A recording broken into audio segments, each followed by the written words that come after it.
slaughter of 31 journalists and support workers in the Philippines in November was by far the worst incident of violence against reporters in 2009. Indeed, it was the single worst ever, anywhere, and prompted protests in the Philippines.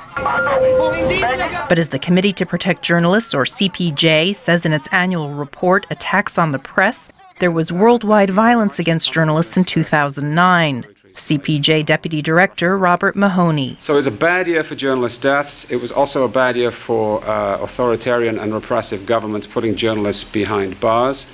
Mahoney cites the media crackdown in Iran that began after the disputed June presidential election that returned President Mahmoud Ahmadinejad to power. Scores ended up in jail, including Newsweek magazine correspondent Maziar Bahari, who spent 118 days in solitary confinement. They wanted to force me to confess that, yes, I was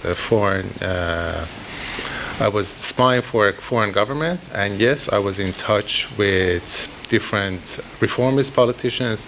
Bahari warns that Iranian authorities are now cracking down on internet bloggers.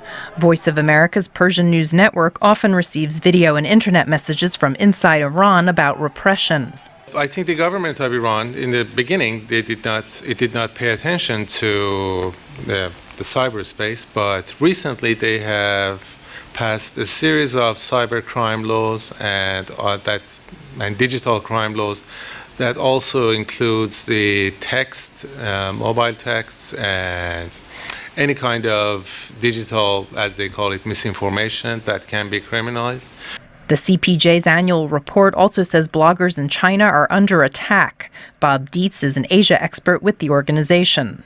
The vast majority of Chinese journalists who are in jail at this point are in jail because of online activity. I think we put the number at 24 journalists imprisoned at the end of this year. The CPJ report also singles out abuses against the press in Africa, the Middle East, Latin America, and Russia.